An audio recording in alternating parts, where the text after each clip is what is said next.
अच्छा 194C 194C देख क्या बोलता है। 194C का मतलब होता है payment to resident contractor. 194C किसके लिए एप्लीकेबल है? अगर हम कोई रेसिडेंट कॉन्ट्रैक्टर को पेमेंट करते हैं, कॉन्ट्रैक्टर का मतलब समझ में आता है ना, जिसको हम काम देते हैं, जिसको वर्क देते हैं, हम अपना कोई कॉन्ट्रैक्ट किसी को देते हैं, ठीक है, और वो मेरा वो कॉन्ट्रैक्ट को कर देता है, तो वो हो गया कॉन्ट्रैक्टर, ठीक है।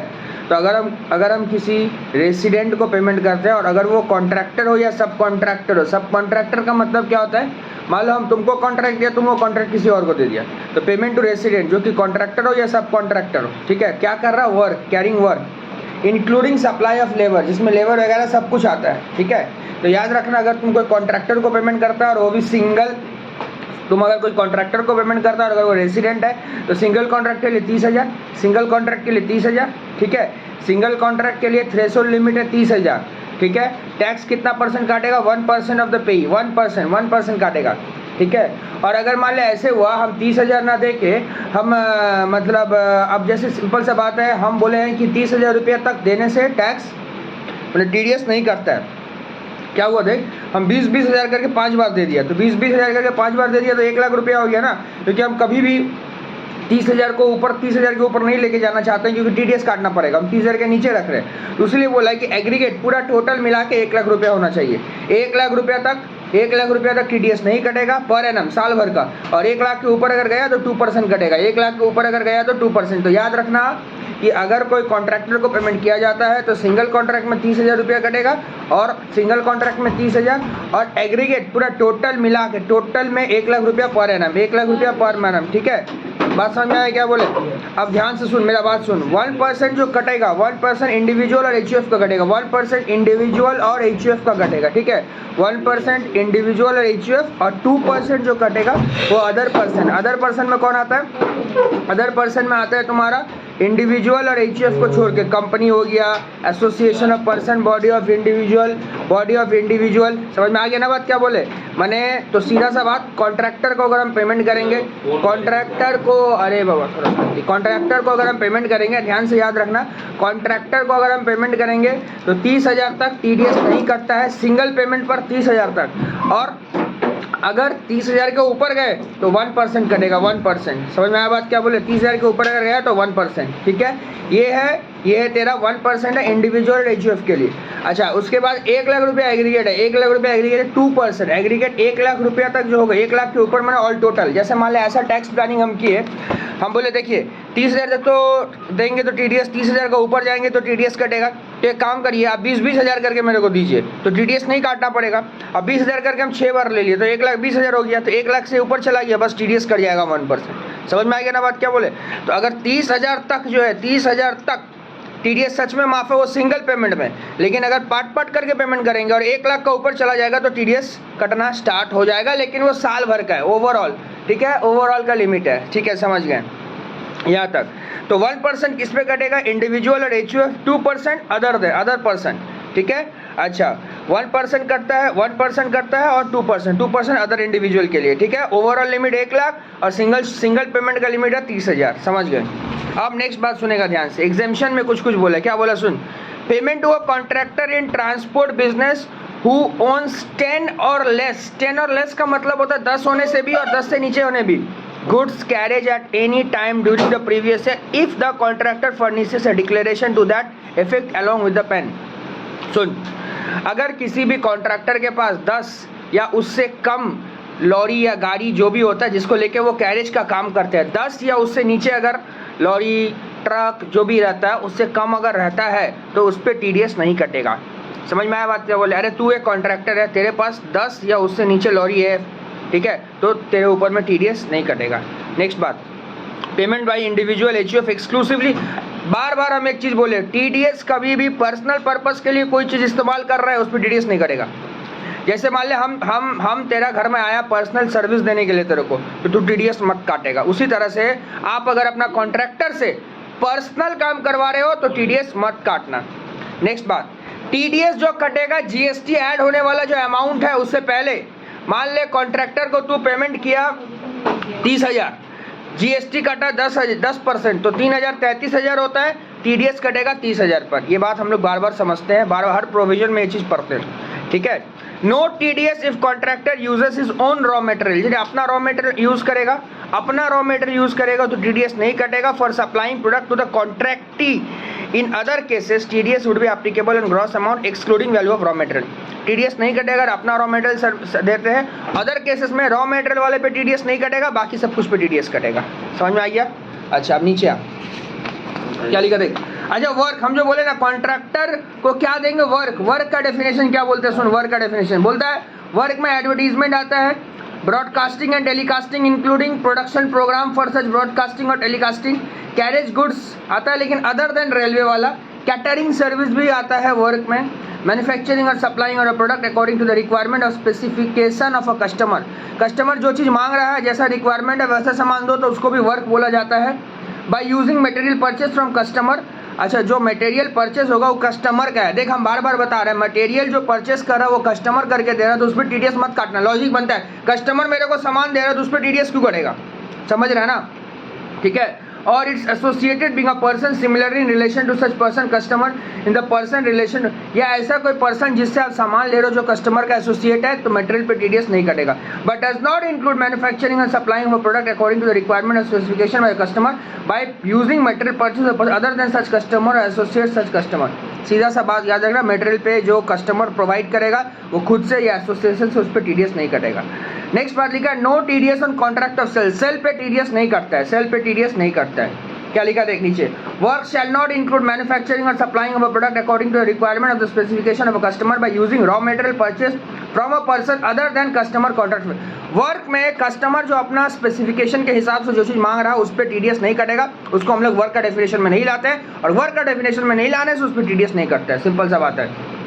अच्छा और क्या बोला, नेक्स्ट नीचे आ जा, on what value TDS will be deducted, TDS किस पे कटेगा, TDS shall be deducted on the invoice value excluding the value of material. बार बार हम बता रहे हैं मटेरियल पे टीडीएस नहीं करता है। देख लॉजिक बनता है, आज मान ले हम कस्टमर है, हम तुमको बोला भैया तुम मेरे को, जैसे मान ले अभी दिवाली आए, हम तेरे को बोला मेरे को लड्डू बना के दे, हम उसको बोला देख हमको ये डाउट है कि तू जो उसमें मटेरियल डालेगा हो सकता है may be you are going to provide me inferior quality of material, so in that case I will provide you the material, I will provide you the material. बोला ठीक है प्रोवाइड मी, नो प्रॉब्लम, हम उसको material provide किए। अब जब वो मेरे को लड्डू बेचेगा तो उस पर उस मटेरियल पे टीडीएस नहीं कटेगा, बार बार याद रखना, यही बोला। Tax shall be deducted on the invoice value excluding the value of material, material को हटा के जो अमाउंट होगा उस पर टीडीएस कटेगा। समझ में आ गया बात? Purchase from such customer if such values mention separately in the invoice where the material component has not been separately mention in the invoice, tax shall be deducted on the whole invoice value. Tax जो है पूरा का पूरा invoice value पे कटेगा, material पे नहीं कटेगा। Contracting for regarding professional service by lawyer, अच्छा हम लोग 194J पढ़े थे, 194J उसमें हम लोग क्या बोले थे, 194J याद होगा, हम बोले थे lawyer, physician, surgeon, engineer, accountant, architect, consultant etcetera, ये सब 194J में कवर होता है। Can not be regarded as contract carrying out work and accordingly no TDS under section 194C but would under J। ठीक है, 5 नंबर इलस्ट्रेशन में आ जाते, क्या बोला सुन ध्यान से देखेगा। बोले ABC limited makes the following payment to mister X, contract के लिए पेमेंट कर रहा है for contract work previous year कितना दिया देख, 1/5 को 20,000 दिया, 1/8 को 25,000, 1/12 को 28,000। बॉस ये तीनों का तीनों पेमेंट जो हुआ in the same previous year, but the thing is that कि none of the cases 30,000 doesn't exceed, 30,000 से एक्सीड नहीं किया, doesn't matter, overall aggregate limit, see the aggregate limit, aggregate limit. अच्छा नीचे भी कुछ लिखा हुआ और 1/3, yes 1/3 is also is the this previous year because 31/3 को खत्म होता है, तो 1/3 जो है 30,000 रुपया, 30,000, तो एग्रीगेट लिमिट 20 और 25 हो गया 45, 45 और 28 मतलब हो गया आपका 65, 73, 1,03 means it exceed 1 lakh, it exceed 1 lakh, it exceed 1 lakh, yes yes yes yes yes 1 lakh से ऊपर जा रहा है। अब आप ये चेक करो कि एसएससी कौन है, ABCD limited make the following payment to mister X. Mister X कौन होता है, इंडिविजुअल होता है ना, HUF होता है ना, company association of person body of क्या होता है, मिस्टर एक्स इंडिविजुअल होता है। तो इंडिविजुअल पे टीडीएस कितना % कटेगा, 1% कटेगा, समझ में आ गया ना।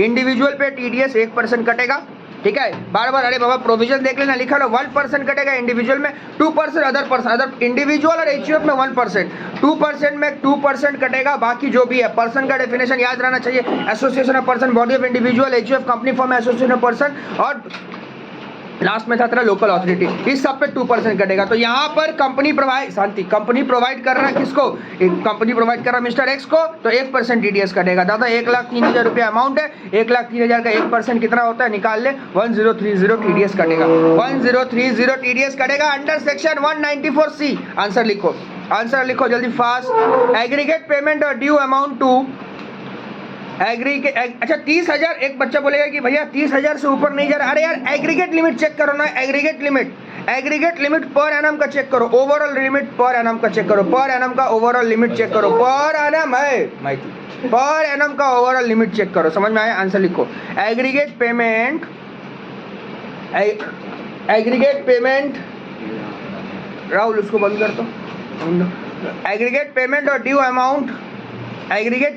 Due amount to Mr. X in the previous year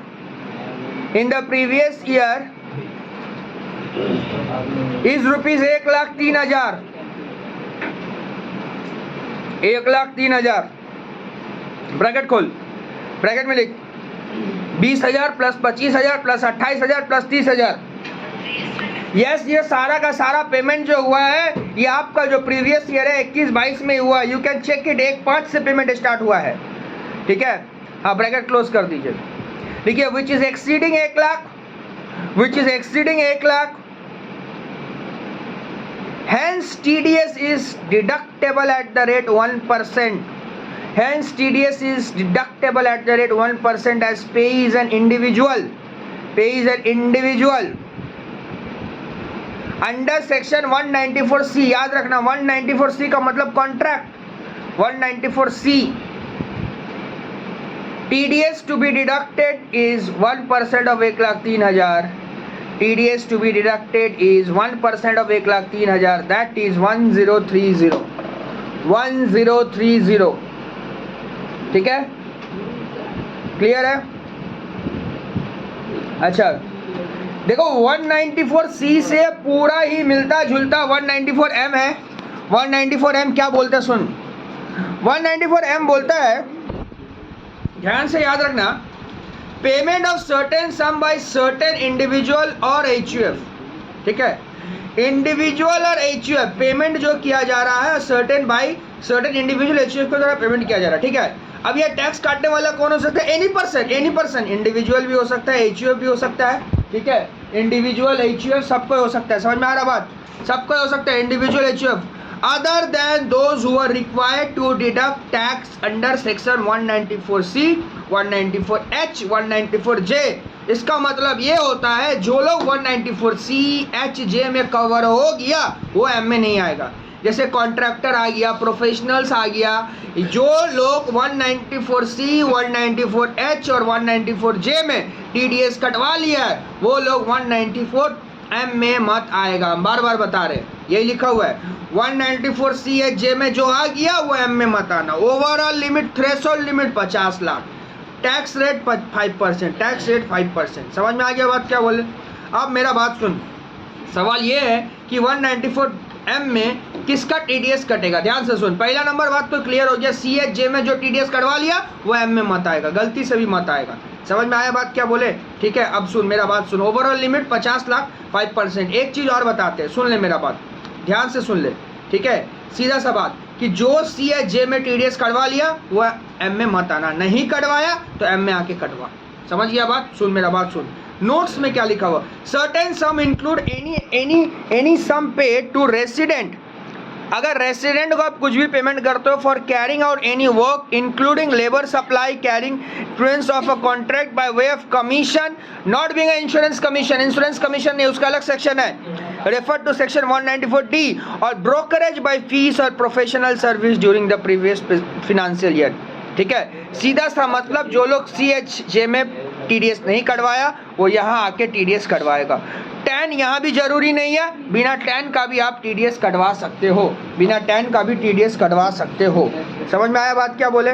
ठीक है, अच्छा ठीक है, यहाँ तक रहने दे।